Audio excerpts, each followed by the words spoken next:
Friends, welcome to my YouTube channel. Friends, Delhi के अंदर हज़ारों लाखों की संख्या में ऐसी रेजिडेंशियल प्रॉपर्टीज़ हैं जो है तो रेजिडेंशियल, बट वहाँ पर कमर्शियल एक्टिविटी या फिर इंडस्ट्रियल एक्टिविटी चल रही है, चाहे वो ऑथराइज कॉलोनीज़ में हो या फिर अनऑथराइज कॉलोनीज़ में हो। तो रेजिडेंशियल प्रॉपर्टी का मिसयूज़ किया जा रहा है, वहाँ पे इंडस्ट्रियल या फिर कमर्शियल एक्टिविटी की जा रही है। अब आप बोलेंगे कि इसमें प्रॉब्लम क्या है? क्या प्रॉब्लम है भाई? भाई प्रॉब्लम यह है कि मान लीजिए आप कहीं रहते हैं किसी कॉलोनी में, ठीक है, आप रहते हैं, आपके बगल में कोई फैक्ट्री खुल जाए जो कि दिन रात आवाज़ करती हो, आपके घर में बच्चे हैं पढ़ने वाले, तो वो कैसे पढ़ेंगे? आपको सोने का मन करेगा कभी दिन में, तो आप कैसे सोएंगे? तो फैक्ट्री एक दिक्कत वाली बात है ना रेजिडेंशियल इलाके में। दूसरा, ये आप कहेंगे कि इसमें गवर्नमेंट को क्या प्रॉब्लम है? भाई गवर्नमेंट को भी प्रॉब्लम है। आप हाउस टैक्स भर रहे हो अपना रेजिडेंशियल प्रॉपर्टी का और यूज़ कर रहे हो उसको एज ए कॉमर्शियल या फिर इंडस्ट्रियल, तो गवर्नमेंट को ये प्रॉब्लम है, आम इंसान को ये प्रॉब्लम है, दोनों प्रॉब्लम आप समझ गए। तो इसीलिए सुप्रीम कोर्ट ने इस अप्रैल के इनिशियल में एमसीडी को बोला था कि भाई जो भी रेजिडेंशियल इलाके हैं, मतलब कि जो प्रॉपर्टी रेजिडेंशियल के लिए बुक हुई पड़ी है, मतलब कि उसका हाउस टैक्स जो जाता है रेजिडेंशियल प्रॉपर्टी का जाता है और वहाँ पे कॉमर्शियल एक्टिविटी चल रही है, वहाँ पे इंडस्ट्रियल एक्टिविटी चल रही है, तो ऐसी प्रॉपर्टी की एक लिस्ट बनाओ, जोन वाइज एक लिस्ट बना के हमें दो। तो भाई फिर क्या था, अब एमसीडी जो है सुप्रीम कोर्ट के इस ऑर्डर का पालन करने जा रही है।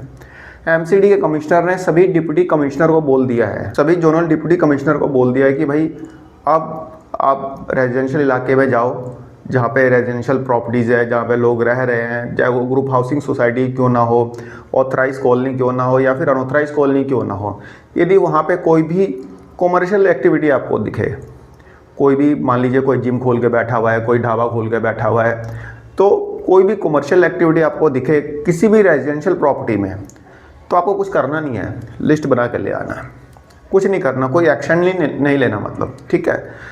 या फिर कोई भी इंडस्ट्रियल एक्टिविटी करते हुए कोई दिख जाए रेजिडेंशियल प्रॉपर्टी में, तो चुपचाप उसकी लिस्ट बना के लेके आ जाना है और उसकी फ़ोटो खींच लेनी है, ठीक है। लिस्ट बना के उसको समराइज़ की जाएगी, मतलब लिस्ट को एक जगह इकट्ठा किया जाएगा दिल्ली के सभी इलाकों की, और एक एफिडेविट के साथ जमा करना है सुप्रीम कोर्ट में।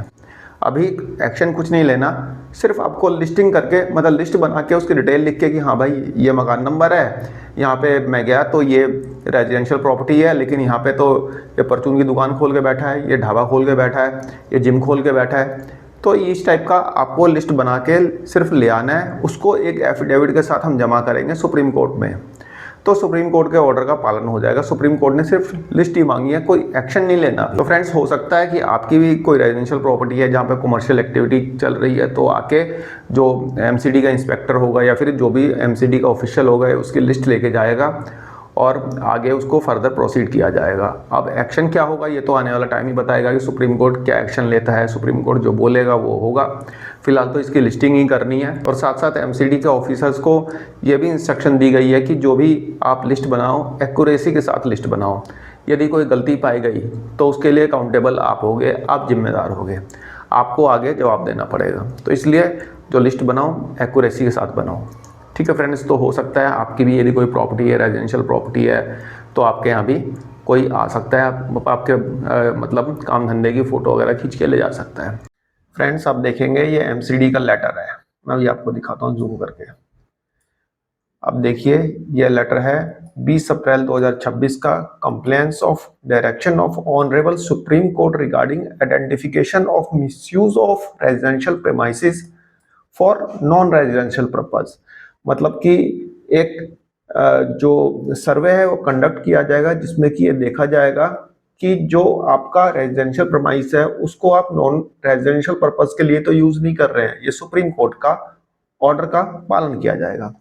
It is hereby informed that the honorable Supreme Court, by its recent order, has implemented all municipal corporation of capital cities, including Municipal Corporation of Delhi, as party respondents and has issued specific direction for conducting a comprehensive inquiry within their respective jurisdiction। मतलब कि MCD को order मिला है supreme court की तरफ से कि हाँ भाई एक कॉम्प्रिहेंसिव एक सर्वे कंडक्ट करो, एक इंक्वायरी कंडक्ट करो जिसमें कि आप जा के देखो कि हाँ भाई कौन सी रेजिडेंशियल प्रॉपर्टी जो है नॉन रेजिडेंशियल पर्पज से यूज की जा रही है। In order to ensure compliances of the direction contained in para 9 and 10 of the said order, all zonal deputy commissioner are hereby directed to undertake a comprehensive and time-bound exercise to identify areas demarcated exclusively for residential use but being misused for non-residential purpose।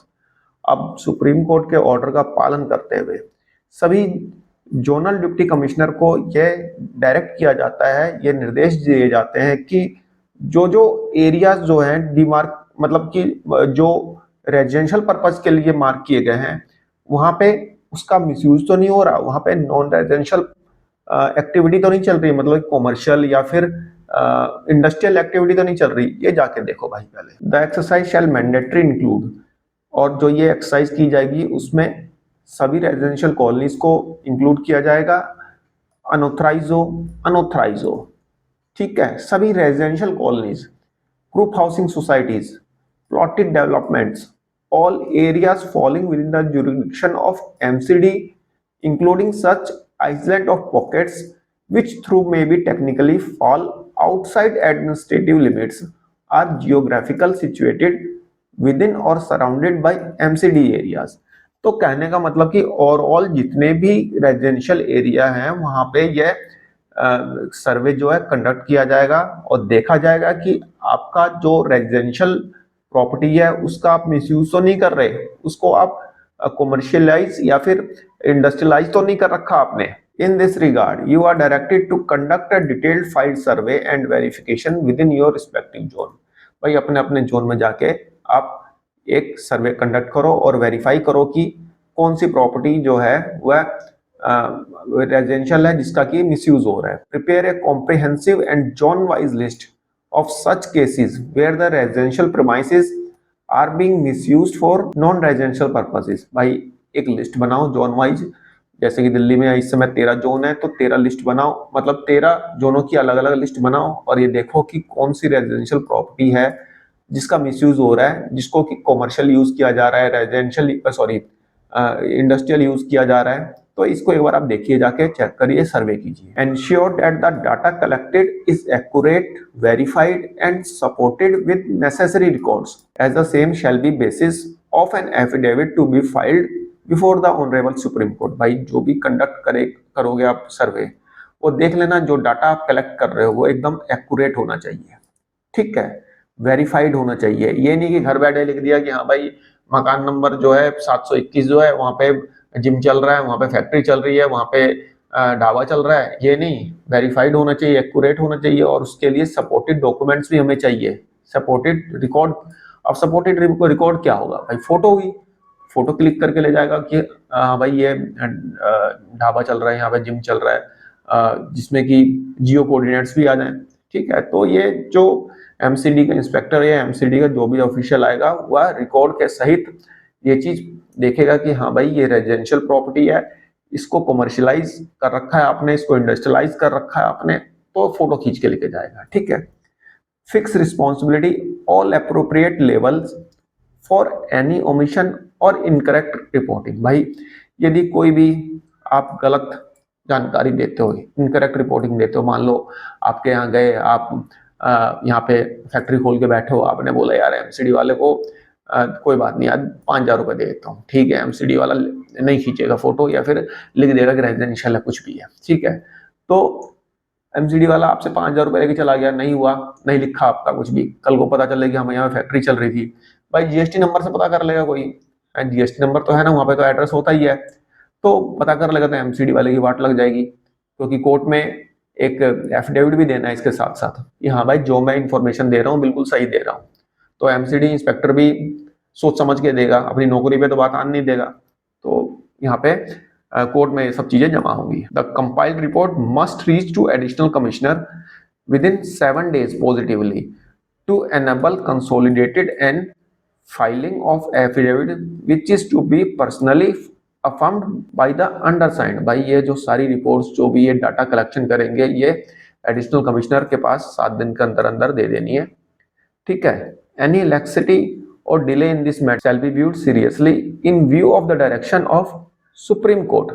भाई supreme court का order है, यदि आपने seriously ये काम नहीं किया, 7 दिन के अंदर नहीं करके देते, तो भाई इस बात को सीरियस लिया जाएगा, उसके बाद जो होगा वो आपको देखना पड़ेगा। This may be treated as most urgent top priority. भाई जो कमिश्नर ने यहाँ पे लेटर लिखा है, संजीव खिरवर ने, एमसीडी कमिश्नर ने, उन्होंने यहाँ साफ साफ लिखा है कि बहुत अर्जेंट है, टॉप प्रायोरिटी पे करना है। तो फ्रेंड्स यहाँ पे ये जो है बहुत इंपॉर्टेंट है, क्योंकि सुप्रीम कोर्ट का ऑर्डर है और एमसीडी को यहाँ पे सारा काम within a week complete करके देना है। ये 20 तारीख का है, ये डायरी नोटिंग जो है 21 तारीख का है, तो 21 से आप 7 दिन जोड़ लो, ठीक है।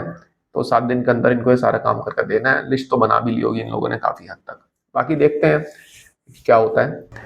तो एक छोटी सी इंफॉर्मेशन थी, आई होप आपको पसंद आई होगी। धन्यवाद, नमस्कार।